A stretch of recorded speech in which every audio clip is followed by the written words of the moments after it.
سلم على رسوله الكريم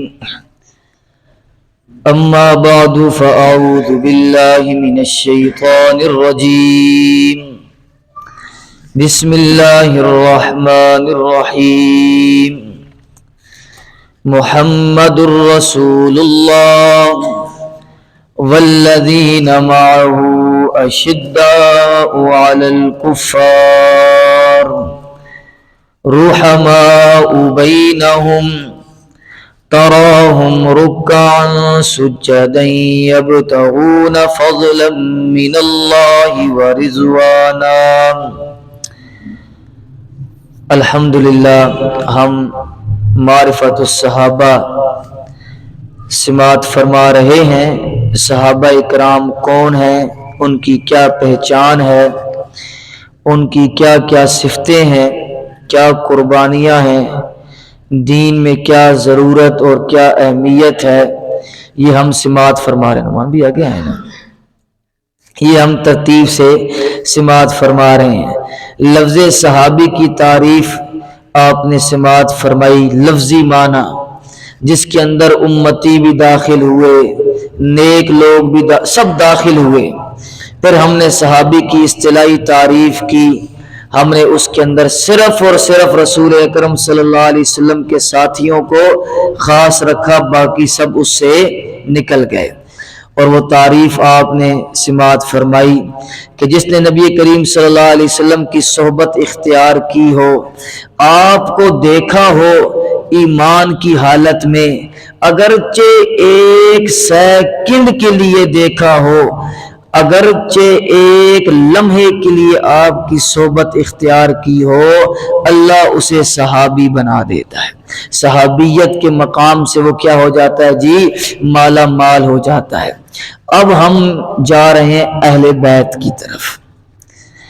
اہل بیت، پہلے صحابی کی تعریف کی، اب اہل بیت کی لفظی اور اصطلاحی تعریف کریں گے، پھر انشاءاللہ ہم ان دونوں کو مکس کر کے چلیں گے کہ ان کی کیا اہمیت ہے دین کے اندر۔ ایک نصیحت ہے، وہ یہ ہے، وہ ہر روز کروں گا آپ سے، جب سے اہل بیت کا باب شروع ہوگا تو یہ بات ہم ہر روز کیا کریں گے۔ وہ یہ ہے کہ ہمیشہ آپ کو صحابہ اکرام کے بارے میں اور اہل بیت کے بارے میں امت کے اندر دو طبقے ملیں گے۔ ہمیشہ جتنی بھی ویڈیوز آپ اٹھا کے دیکھ لیں، ہمیشہ دو طبقے ملیں گے۔ ایک وہ لوگ ہوتے ہیں جن کے اندر سے اہل بیت کے بغض کی بو آ رہی ہوتی ہے، یعنی وہ حضرت علی کو، حضرت فاطمہ کو، حضرت حسن و حسین کو، یہی تو شیعہ کے نزدیک اہل بیت ہیں۔ باقی تو اہل بیت بہت بڑا معنی رکھتا ہے، لیکن جو متنازع شخصیات بنائی گئی ہیں وہ یہ ہیں، ان کو وہ کم کرنے کی کوشش کریں گے، ہمیشہ ان کے اوپر کمی لانے کی کوشش کریں گے۔ اسے کہتے ہیں ناسبیت۔ اسے کیا کہتے ہیں جی؟ ناسبیت۔ آپ اپنے علماء میں دیکھیں گے کئی لوگ ایسے ہوں گے کہ جو دوسری طرف اتنی عظمت بیان کر دیں گے کہ حضرت علی کی عظمت کو نیچا کرنا شروع کر دیں گے، انہیں کہتے ہیں ناسبی۔ اس کی بو آئے گی۔ دوسری امت کے اندر گروہ رہا ہے ہمیشہ 1400 سال کے اندر، جن کے اندر سے رافضیت کی بو آتی ہے۔ وہ کیا کہ ان 5 ہستیوں کا ذکر کرتے ہوئے وہ سارے صحابہ اکرام کو دار اسلام سے خارج کر دیتے، ان کی عظمت کم کرنا شروع ہو جاتے ہیں۔ حضرت امیر معاویہ رضی اللہ تعالیٰ عنہ پر تبرہ کریں گے، حضرت عمر بن عاص رضی اللہ تعالیٰ عنہ پر تبرہ کریں گے، اور دیگر صحابہ، حضرت طلحہ، حضرت زبیر، حضرت ابو بکر و عمر، ان سب کی وہ شانیں گھٹاتے ہوئے آپ کو نظر آئیں گے۔ یہ امت کے اندر دوسرا گروہ ہے۔ لیکن آپ اگر ہدایت یافتہ بننا چاہتے ہیں، جنتی بننا چاہتے ہیں، تو پھر آپ نے وَكَذَلِكَ جَعَلْنَاكُمْ أُمَّةً وَسَطًا، اللہ نے اس امت کو یہ اعزاز دیا ہے کہ یہ درمیانہ راستہ اختیار کرتی ہے۔ کیا کرتی ہے جی؟ درمیانہ راستہ اختیار کرتی ہے۔ نہ ہمارے اندر سے ناسبیت کی بو آنی چاہیے، نہ ہمارے اندر سے رافضیت کی بو آنی چاہیے۔ ہماری گفتگو اتنی شائستہ ہونی چاہیے کہ کسی سننے والے کو یہ محسوس نہ ہو کہ یہ حضرت علی کے گروہ کا ہے یا حضرت امیر معاویہ کے گروہ کا ہے۔ کمال یہ ہے اور انصاف کی بات یہ ہے تو نہ ناسبیت نظر آئے نہ رافضیت. یہ امت کے اندر 1400 سال سے ہو رہا ہے کہ یا تو آپ کو باتوں کے اندر سے رافضیت نظر آئے گی کہ جو باقی سارے صحابہ کی عزتوں کو کم کریں گے، یا دوسری جانب ناسبیت نظر آئے گی جو حضرت علی اور اہل بیت کی عظمت کو کم کریں گے. بھائی ہم جج نہیں ہیں، ہم دونوں کی عظمتوں کے اپنی اپنی جگہ پر قائل ہیں. اہل بیت کی عظمت کا کوئی مقابلہ ہی نہیں ہے. وہ عظمت کے مینارے ہیں، وہ عظمت میں سورج ہیں. اگر اہل بیت سورج ہے نا تو باقی صحابہ چاند کی حیثیت رکھتے ہیں. یعنی کتنا فرق ہے سورج اور چاند کے اندر، لیکن ہے وہ بھی چاند. زمین کے ذروں کو زیب نہیں دیتا کہ وہ سورج پر منہ چڑھائے یا چاند پر منہ چڑھائے. یہ آپ کو نصیحت تھی کہ آپ کی گفتگو میں سے کسی صحابی کی توہین یہ نہیں ٹپکنی چاہیے، نہ رافضیت آنی چاہیے نہ ناسبیت. بھائی ہم درمیانہ وَكَذَلِكَ جَعَلْنَاكُمْ أُمَّةً وَسَطًا، ہم درمیانے لوگ ہیں، ہمیں اللہ نے جج نہیں بنایا. اللہ جانے اور ان کے معاملات جانے. ہم اس کے قائل ہیں کہ جو صحابی رسول بنے ہم ان کی عزت و تکریم کریں، بس اس سے زیادہ کہ ہم نہ مکلف. کچھ لوگوں کو شوق ہوتا ہے کہ جو ذمہ داریاں ان پر نہیں ڈالی گئی نا وہ اپنے اوپر بھار اٹھائیں. اللہ نے ہمارے اوپر یہ ذمہ داری نہیں ڈالی کہ امیر معاویہ جنتی ہیں یا حضرت علی حق پر ہیں یا حضرت امیر معاویہ حق پر ہیں. جنگ ہوئی تو ایک کون جیتا یہ تو ہم پڑھیں گے نا. جنگ ہو تو دونوں حق پر کیسے ہوتے ہیں، قرآن نے کیسے ثابت کیا ہے، یہ تو ہم انشاءاللہ لفظاً ثابت کریں گے. ہاں بھی اما عائشہ صدیقہ حق پر تھی یا حضرت. بھائی ہم اس کے مکلف نہیں بنائے گئے، ہمیں اللہ نے اس دور میں نہیں پیدا کیا. الحمدللہ ہم اس پر اللہ کا شکر ادا کرتے ہیں اور ہم ساری ہستیوں کی عزت کرتے ہیں، تکریم کرتے ہیں قرآن کی روح سے. اچھا، جس طرح ہم نے صحابی کا لفظی معنی کیا تھا اسی طرح ہم اہل بیت کا، اہل کا لفظی معنی کریں گے، پھر ہم اصطلاحی معنی کریں گے، پھر ہم جو عرف کے اندر بولا جاتا ہے اہل بیت وہ معنی کریں گے. اور انشاءاللہ آپ کو محسوس ہوگا میری بات سے کہ نہ ہم رافضیوں کی طرح صرف 5 کو اہل بیت میں شامل کر کے باقی سب کو نکال دیں گے، نہ ہم ناسبیوں کی طرح بیویوں کو شامل کر کے ان 5 پنجتن کو نکال دیں گے. یہ دونوں پہلو آپ کو انشاءاللہ نظر نہیں آئیں گے. ہم قرآن و سنت سے دونوں کو اہل بیت میں شامل کریں گے اور دونوں کی عظمت کے قائل ہوں گے. یہی آپ سے التجا ہے کہ درمیانہ راستہ اختیار کریں. صحابہ کرام کے بارے میں جج بننے کی ضرورت نہیں ہے. اہل کا جو لفظ ہے لغوی معنی، سب سے پہلے ہم دیکھتے ہیں کہ قرآن پاک نے اہل کا لفظ کتنے معنوں میں استعمال کیا ہے. سب سے پہلے قرآن کے اندر، سب سے پہلے قرآن کی ایک آیت دوسری آیت کی تفسیر کرتی ہے. ہم ساتھ ساتھ دیکھتے جائیں گے، تیز تیز آپ نکالیں گے تب. سورہ ہود کی آیت نمبر 73 ہے جی. سورہ ہود کا سب پارہ ساتھ ساتھ بتاتے جائیں گے جی. آپ 14واں پارہ ہے سورہ ہود، 12واں. ہاں آیت نمبر کیا بتائیے؟ 73. جلدی نکالیں جی. یہ ہے جی صفحہ نمبر 209 جی، بلکہ 208 ہے جی. یہ صفحے کا یہ ہے. حضرت ابراہیم علیہ السلام کے پاس فرشتے آئے اور ان کو بیٹے کی بشارت دینے لگے. کون سے بیٹے کی؟ اسحاق علیہ السلام کی بشارت دینے لگے اما سارہ سے. جب بشارت دینے لگے تو یہ دوسری لائن کے آخر سے جی وَامْرَأَتُهُ قَائِمَةٌ، حضرت ابراہیم علیہ السلام کی بیوی قائمۃ کھڑی تھی، فضحکت وہ مسکرا پڑی، خوش ہو گئی کہ میرے گھر میں بیٹا آنے والا ہے. فبشرناها، ہم نے خوشخبری دی اس کو اسحاق علیہ السلام کی. ومن وراء اسحاق، اور اسحاق کے بعد ہم نے خوشخبری دی یعقوب علیہ السلام کی، بیٹا بھی ہوگا پوتا بھی ہوگا. مجھے مارو، بزرگی کی حالت میں اللہ تمہیں بیٹا بھی دے گا پوتا بھی دے گا. اب آگے آ جائیں جی، یہ چوتھی لائن میں آ جائیں جی. آگے بھی سماعت فرما لے بے شک. قالت یا ویلتا، وہ عورت کہنے لگی اما سارہ، یا ویلتا، ہائے. عورت کی جو فطرت ہے. اب دوسری جگہ پر آتا ہے فسکت وجہ، اپنے چہرے پر ہاتھ مارا، کہنے لگی ہیں 80 سال میرے شوہر کی عمر، 80 کے نیڑے میں بھی لگی ہوں، ہمیں اولاد ہوگی۔ اَأَلِدُ وَأَنَا عَجُوزٌ، کیا لڑکا ہوگا اور میں ہوں بوڑھی، وَهَذَا بَالِي شَيْخًا، اور یہ ہے بالکل بوڑھا میرا شوہر، یہ میں بھی بوڑھی اور میرا شوہر بھی بوڑھا۔ إِنَّ هَذَا لَشَيْءٌ عَجِيبٌ، یہ بڑی عجیب بات کر رہے ہو تم کہ اللہ ہمیں بیٹا دے گا جی۔ اب سنیں فرشتے کیا جواب دیتے ہیں، اور جاگنا ہے آپ نے۔ قَالُوا وَتَعْجَبِينَ، کہنے لگے اللہ کے فرشتے کیا تم تعجب کرتے ہو اللہ کے معاملے میں، اللہ کی قدرت پر تعجب کرتے ہو؟ اللہ تو 120 سال کی عمر میں بیٹا دے دے، ہاں اللہ نوح علیہ السلام کو 950 سال عمر دے دے، اللہ کی قدرت پر شک نہیں۔ سمجھا رہے ہیں رحمت اللہ، اللہ کی رحمت، و برکاتہ، اور اس کی برکتیں، علیکم تم پر ہیں، اہل البیت، اے گھر والو، اے گھر والو تم پر تو اللہ کی رحمتیں اور اللہ کی برکتیں ہیں، تم اللہ کے معاملے میں کیوں تعجب کر رہے ہو؟ اہل بیت کون ہے یہاں پر آپ بتائیں، کون تعجب کر رہا ہے؟ کون تعجب؟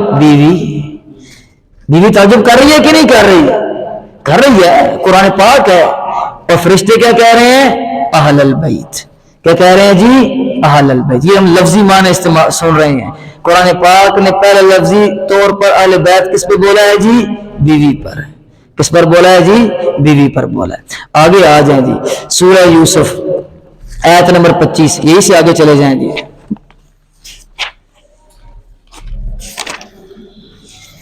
یہ ہے جی صفحہ نمبر 215، یہ صفحے کے نیچے سے 2 4 6 7ویں لائن ہے جی، 8ویں پہ چلے جائیں۔ کیا ہوا؟ زلیخا اس نے دروازے بند کیے اور حضرت یوسف علیہ السلام کو گناہ کی دعوت دے رہی ہے، ہاں ہائی تلک، میں تجھے گناہ کی دعوت دیتی ہوں۔ حضرت یوسف کہتے ہیں معاذ اللہ، میں اللہ کی پناہ میں آتا ہوں، گناہ پر قادر ہوں، تو دعوت دینے والی ہے، یہاں موجود بھی کوئی نہیں ہے، پر جب کوئی نہ دیکھ رہا ہو مجھے اللہ کا خوف ہو، یہی تو نبی کی شان ہے، ہاں یہی تو نبی کی، ہمیں تو گناہ کے اوپر گرفت ہوتی ہے اور پھر ہم دیکھی جیسی اللہ معاف کرنے والا ہے۔ یوسف علیہ السلام کو کوئی دیکھنے والا بھی نہیں ہے، اور یوسف علیہ السلام کہہ رہے ہیں معاذ اللہ، کیا کہتے ہیں جی؟ اچھا اب یوسف علیہ السلام دروازے بند ہیں، اس گناہ سے بچنا بھی ہے۔ اللہ نے کہا میرا پیغمبر کھڑا کیوں ہے؟ دروازے کی طرف بھاگنا آپ کا کام ہے، یہ دروازے کھلتے جانا یہ میں اللہ کا کام ہے۔ یوسف علیہ السلام باہر ہے، اسی کے آگے ذکر ہوا جائے وَاسْتَبَقَ الْبَابَ، دروازے کی طرف بھاگے، متوجہ ہوئے، وَقَدَّتْ قَمِيصَهُ مِن دُبُرٍ، اور زلیخا نے کیا کیا؟ پیچھے سے قمیض پکڑ لی، پیچھے سے یوسف علیہ السلام کی قمیض پکڑ لی۔ اب جاگنا ہے آپ نے۔ وَأَلْفَ يَا سَيِّدَهَا، اور پایا دونوں نے سردار اپنے کو، لدل باب، دروازے کے قریب۔ کن دونوں نے؟ زلیخا نے بھی اور یوسف علیہ السلام نے بھی سردار کو، اس زلیخا کا جو خاوند تھا اس کو کہاں پایا جی؟ دروازے پر کھڑا پایا۔ اب جب دیکھا نا عورت نے کہ خاوند تو دیکھ کے ہے، اب عورت اپنا مکر دکھا رہی ہے، پینترا بدل رہی ہے۔ گناہ کی دعوت دینے والی کون تھی؟ زلیخا۔ اب کیا کہہ رہی ہے؟ قالت، کہنے لگی، ما جزاء، کیا بدلہ ہے، من اراد، اس کا جو ارادہ کرے، بی اہلی کا سو، نیچے دیکھیں جی کیا لفظ بولا جا رہا ہے قرآن، بی اہلی کا سو، تیرے اہل والوں کے ساتھ، تیرے گھر والوں کے ساتھ برائی کا۔ اہل کا لفظ کس پر بولا ہے قرآن نے؟ بیوی پر بولا ہے۔ دو حوالے قرآن کے آگے اہل کا لفظ کس پر بولا جا رہا ہے جی؟ بیوی پر بولا جا رہا ہے۔ آگے آ جائیں جی، سورہ طٰہٰ آیت نمبر 10، 16واں پارہ۔ رمضان اور پھر قرآن کی بہاریں ہیں، انشاءاللہ آپ کو قرآن ہی ملے گا جی۔ سورہ طٰہٰ کی آیت نمبر کیا بتائیے جی؟ 10۔ یہ پہلے صفحے پر جی دیکھنا جی اہل کا لفظ کس کے بارے میں آ رہا ہے جی. یہ آیت نمبر 9 سے سنیں نا. وَهَلْ أَتَاكَ حَدِيثُ مُوسَىٰ, مل گیا جی آپ کو. کیا آیا ہے آپ کے پاس بات موسیٰ علیہ السلام کی. موسیٰ علیہ السلام کا واقعہ سنا ہے میرا محبوب؟ ایک واقعہ پیش آیا تھا کہ سنا ہے آپ نے کیا؟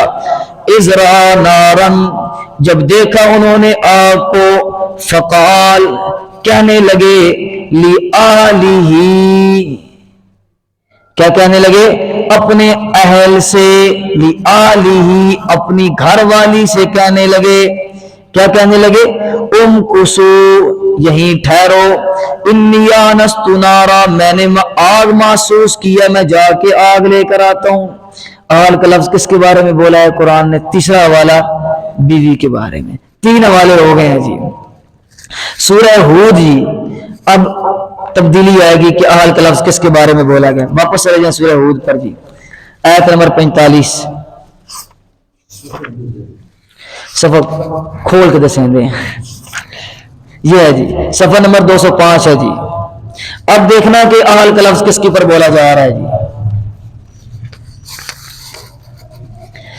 یہ جو پہلی بیوی کی مثالیں دی ہیں یہ ثابت کرنے کی کوشش کی ہے کہ اہل بیت میں بیوی بھی داخل ہے. اب ہم ثابت کریں گے دوسری جانب. امت کے اندر 2 ہی میں نے آپ کو بتایا تھا انتہائی پائی جاتی ہیں. بیوی کو داخل کرتے ہیں, بیٹی کو اور ان کے شوہر کو اور ان کے بیٹوں کو نکال دیتے ہیں. دوسری انتہا کیا ہے؟ ان 5 کو داخل کرتے ہیں, بیویوں کو نکال دیتے ہیں. ہم کہہ رہے ہیں نہیں, دونوں داخل ہیں. امت وسط ہے, درمیانی امت ہے, ہم نے درمیان میں رہ کے دونوں کو شامل کرنا ہے. پہلے 4 حوالوں سے ہم نے ثابت کیا قرآن اہل کس کو بول رہا ہے جی؟ بیوی کو. اب اگلے حوالے سے دیکھیں قرآن کس کو بول رہا ہے جی.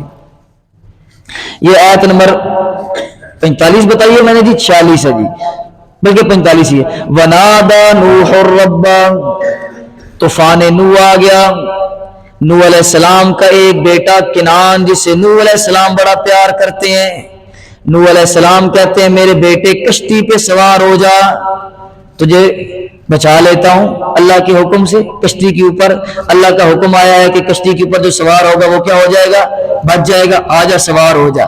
کہنے لگا نہیں, اوپر کہنے لگا نہیں, میں تو پہاڑ کے اوپر چڑھ جاؤں گا اور بچ جاؤں گا. اب طوفان نوح آیا, سیلاب آ گیا, پانی اوپر جا رہا ہے اور نوح علیہ السلام کا بیٹا ان کی آنکھوں کے سامنے غرق ہو رہا ہے. اللہ, ہدایت دینا نبی کے اختیار میں ہوتا تو نوح علیہ السلام کا بیٹا کبھی نہ پانی کے اندر غرق ہوتا. یہ اللہ کا حکم ہے, جسے چاہتا ہے ہدایت دے دیتا ہے. حضرت بلال حبشی کہتے تھے نا, اللہ نے ہدایت اپنے پاس رکھی ہے, اگر اللہ ہدایت سرداروں کے پاس رکھتا تو مجھ جیسے حبشے کے کالے غلام کو کون ہدایت دیتا؟ کون ہدایت دیتا؟ کوئی نہیں دیتا. سنیں جی, اب نوح علیہ السلام نے دیکھا نا بیٹا نہیں مان رہا, پہلے بیٹے سے گزارش کی آ جا, جب دیکھا بیٹا بدماش ہے نہیں مان رہا, تو اب دعا کا رخ بدلا, پکار کا رخ. وَنَادَى نُوحُ الرَّبَّ, اور پکارا نوح علیہ السلام نے اپنے رب کو. فقال, کہنے لگے, ربیا, میرے پروردگار, ان ابنی, جاگے ذرا, ان ابنی, بے شک میرا بیٹا, من اہلی, میرے اہل میں سے ہے. یہاں اہل میں کس کو شامل کیا؟ بیٹے کو. پہلے 4 حوالوں میں کس کو شامل کیا؟ بیوی کو شامل کیا. قرآن کا استدلال بتا رہا ہے کہ اہل بیت میں بیویاں بھی شامل ہیں اور آپ کی بیٹیاں بھی شامل ہیں, بیٹیوں کے بیٹے بھی شامل ہیں. یہ امت اگر آپ درمیان میں رہیں, امت درمیان میں رہے, امت وسط, تو پھر یہ انداز ہوگا. نہ رافضیت آئے گی نہ ناسبیت آئے گی. ہاں, یہاں ہمارے سنی بیویوں کو نکال دیتے ہیں. ہاں, آیت تطہیر بھی ہم پڑھیں گے, ہم دیکھیں گے کس طرح نبی نے آیت تطہیر کے اندر اپنی بیویوں کے ساتھ بیٹوں کو شامل کیا, ہم پڑھیں گے. کسی کا بھی ہم انکار نہیں کریں گے انشاءاللہ. کوئی حوالہ رہے گا نہیں, غدیر خم بھی آئے گا اور آیت تطہیر بھی انشاءاللہ آئے گی. اور حدیث تطہیر بھی آئے گی. کسی کے ہم منکر نہیں ہے. بات یہ ہے کہ امت کو ایک جانب نہ لے جایا جائے. نہ امت کو رافضیت کی طرف لے جایا جائے، نہ امت کو ناسبیت کی طرف لے جایا جائے، نہ ایک کے گروہ میں شامل ہو کے دوسرے کو گالیاں نکالے جائیں، اور نہ پہلے کے گروہ میں مل کے دوسرے والے کو گالیاں نکالی جائیں۔ امت بڑے اختلافات میں پھنسی ہوئی ہے، خدا را صحابہ اکرام کے بارے میں امت کو بدظن نہ کرو۔ امت کا یہ مزاج نہیں رہا۔ میں نے آپ کو امام طحاوی کا قول سنایا تھا، وَلَا نَتَبَرَّأَ مِنْ أَحَدٍ مِّنْهُمْ، ہم کسی ایک کو بھی برا نہیں کہتے۔ جنگ جمل ہوئی ہے، صفین ہوئی ہے، اختلاف ہوئے ہیں، ہمیں اللہ نے مکلف ہی نہیں بنایا، ہمیں اللہ نے پیدا ہی نہیں کیا اس دور میں، ہم کسی ایک پر بھی تبرہ نہیں کرتے، اور جو ان سے بغض رکھتا ہے کسی ایک سے، ہم اس سے بغض رکھتے ہیں۔ ہم کیا کرتے ہیں جی؟ اس سے بغض رکھتے ہیں ہم، اور اسے اچھے الفاظ سے یاد بھی نہیں کرتے جی۔ امام راغب اصفہانی رحمہ اللہ تعالی نے اس کا خلاصہ نکالا ہے مفردات القرآن میں، لغت کی کتاب ہے مفردات قرآن کی لغت۔ اگر یہ بھی اہل سنت میں داخل نہیں تو پھر کوئی بھی نہیں۔ اور یہ قرآن ہے، یہ ناسبیوں کی کتاب نہیں ہے، نہ یہ رافضیوں کی کتاب ہے کہ جو کبھی رافضیوں کا ساتھ دے اور کبھی ناسبیوں کا ساتھ دے۔ یہ قرآن ہے، یہ بیویوں کو بھی اہل بیت میں شامل کرتا ہے اور بیٹیوں اور بیٹوں کو بھی اہل بیت میں شامل کرتا ہے۔ یہ تو ہم بے ایمان ہے نا، ہماری نیتیں کھوٹی ہیں، کبھی ایک کی سائڈ رہ کے دوسرے کا انکار کر دیتے ہیں جی۔ مفردات، کبھی کبھی زبان سخت ہو جاتی ہے تو ذرا معذرت خواہ ہے اس بارے میں۔ صحابہ کرام کا معاملہ ہے ہی ایسا، اور پھر یہ امت کے اندر 1400 سال کے اندر ایک مزاج بنا ہوا آ رہا تھا، ابھی یہ 100 سال سے اس امت کے مزاج کو توڑا جا رہا ہے۔ اللہ تعالی ہمیں ہدایت نصیب فرمائے جی۔ مفردات القرآن امام راغب اصفہانی رحمہ اللہ کی کتاب ہے، 56 اور 55 نمبر صفحہ ہے۔ آیت تطہیر کے تحت کیا کہتے ہیں جی؟ سنیں اور پلے باندھیں جی۔ اہل بیت کا لفظ، اہل الرجل کا لفظ، یہ 3 طرح سے استعمال ہوتا ہے۔ ایک لفظ کا حقیقی معنی ہوتا ہے، یہ تو آپ کو پتہ ہونا چاہیے، اردو گرامر پڑھی ہوگی۔ حقیقی معنی جس کے لیے لفظ بنایا گیا ہے۔ مجازی معنی یعنی لفظ اس کے لیے بنایا تو نہیں گیا لیکن یہ معنی لینا جائز ہے، جیسے خدا اللہ کے لیے بولا جاتا ہے رب، چلے خدا تو فارسی ہے، رب یہ اللہ کے لیے بولا جاتا ہے، لیکن عربی کے اندر رب مولا اور آقا کے بارے میں بھی بولا جاتا ہے، یہ مجاز ہو گیا۔ مولا حقیقت میں اللہ کے لیے استعمال ہوتا ہے، لیکن سردار کے معنی میں آپ مولانا کو بھی مولا کہہ دیتے ہیں، حضرت علی کو بھی مولا کہہ دیتے ہیں، صحابہ کو بھی مولا کہہ دیتے ہیں، تو یہ مولا کا مجازی معنی ہوا ہے۔ یہ 2 معنی ہو گئے۔ ایک ہوتا ہے عرفی معنی جو لوگوں کے اندر مشہور ہو جاتا ہے، جو لوگوں کے اندر کیا ہو جاتا ہے جی؟ مشہور ہو جاتا ہے۔ اب یہ تینوں کا حل نکال رہے ہیں امام راغب، ذرا جاگیں، بڑی پیاری بات کہتے ہیں۔ کہتے ہیں اہل کا لفظ، اہل بیت جو ہم کہتے ہیں، اہل کا لفظ حقیقی طور پر بولا جاتا ہے ایک مکان اور ایک مسکن میں رہنے والوں کے لیے۔ ایک مکان، ایک جگہ اور ایک مسکن میں رہنے والوں کے لیے کس کا لفظ بولا جاتا ہے جی؟ اہل کا لفظ بولا جاتا ہے۔ اہل مدین شہر والے، میں نے آپ کو صحابہ کرام کی تعریف کے اندر یہ بات بتائی تھی، اہل مدین شہر والے، اہل بلد اہل مکہ مکہ والے، اہل مدینہ مدینہ والے، اہل یثرب والے، اہل پاکستان عربی میں پاکستان والے۔ اہل کا لفظ ایک مسکن اور ایک جگہ پر رہنے والوں کے اوپر اہل کا لفظ بول، یہ حقیقی معنی ہے اہل کا۔ اب جی اہل کا مجازی معنی جو لینا جائز ہے، وہ کیا ہے؟ ہم دین کو بھی اہل کہہ دیا جاتا ہے۔ ہم نسب یعنی ایک اوان ہے، دوسرا بھی اوان ہے، تو کہہ دیا جاتا ہے یہ میرے اہل میں سے ہے، یہ میرے اہل، ایک چودھری یا دوسرا چودھری کہیں گے یہ میرے اہل میں سے ہے، یہ ہمارے نسب ہمارا ایک ہی جا کے ایک شخص پہ جا کے مل جاتا ہے۔ دین ایک ہے تو پھر یہ اہل اسلام۔ ہاں، ہمارا آپ کا رشتہ کیا؟ ہمارا اور فلسطین کا رشتہ کیا؟ لا الہ الا اللہ۔ یہ ہم سارے اہل ہیں، ہم سارے ایک گھر والے ہیں، ہم سارے ایک جگہ والے ہیں۔ اسے کہتے ہیں جی دین اور نسب کی طرف نسبت کرتے ہوئے آپ اہل کا لفظ بولیں۔ عرفی طور پر اہل کا لفظ کس پر بولا جاتا ہے؟ رسول اکرم صلی اللہ علیہ وسلم کے خاندان پر اہل کا لفظ بولا جاتا ہے عرف میں، جو مشہور ہو گئے۔ اہل بیت جب ہم کہتے ہیں تو میں سے اپنا گھر مراد نہیں لیتا، عرف میں یہی ہوتا ہے کہ نبی علیہ الصلوۃ والسلام کا پورا خاندان۔ اور یہ جو اہل بیت کرتے ہیں نا، آپ کو یہ چورن بیچتے ہیں اور آپ کو گھیرو کرنے کی کوشش کرتے ہیں، صرف 5 ہستیوں کا نام لیتے ہیں۔ میں آپ کو بخاری مسلم سے ثابت کروں گا کہ نبی علیہ السلام نے کن کن کو اہل بیت میں شامل کیا۔ آپ کے چچا، آپ کے بھتیجے، آپ کے کزن، یہ سارے اہل کے اندر شامل ہیں، اور ان پر زکوٰۃ حرام ہے، یہ صدقہ نہیں لینے والے۔ یہ ہم پڑھیں گے اہل کے اندر کون کون۔ ہاں، اہل بیت کا چورن بھی بیچا اور امت کو بتایا بھی نہیں کہ اہل بیت کون ہے، اہل بیت کون ہے، یہ امت کو بتایا بھی نہیں۔ تو ہم انشاءاللہ پڑھیں گے۔ عرف میں رسول اکرم صلی اللہ علیہ وسلم کے خاندان پر کس کا لفظ بولا جاتا ہے جی؟ اہل کا لفظ بولا جاتا ہے۔ آیت تطہیر میرے خیال سے ہم کل پڑھیں گے، آج تھکاوٹ بہت زیادہ ہو رہی ہے بولنے میں۔ آج کے درس میں ہم نے اہل کا لفظی معنی سماعت کیا۔ خلاصہ لفظی معنی میں کیا ہے جی؟ کہ اہل قرآن پاک کے سیاق و سباق میں 4 پر بولا گیا اور بہت ساری جگہ پر بولا گیا۔ حضرت لوط علیہ السلام کی بیوی کو بھی اہل کہا گیا، لیکن وہ ایک ہی حوالے کے تحت آتے ہیں، تو میں نے بار بار آپ کو حوالے نہیں دکھائے۔ 4 حوالے پیش کیے جن کے اندر اہل کا لفظ کس کے اوپر بولا گیا جی؟ بیوی کے اوپر بولا گیا۔ اور 5واں حوالہ قرآن میں بیٹے کے اوپر بولا گیا۔ کس کے اوپر بولا گیا جی؟ بیٹے کے اوپر۔ ثابت ہوا بیوی بھی اہل بیت میں شامل ہے، بیٹے بھی شامل ہیں۔ اور امام راغب اصفہانی نے تو پھر اور ہی حد کر دی، انہوں نے پورے خاندان کو کس میں شامل کر لیا جی؟ اہل بیت کے اندر شامل کر لیا۔ یہ اہل کا لفظی معنی ہے۔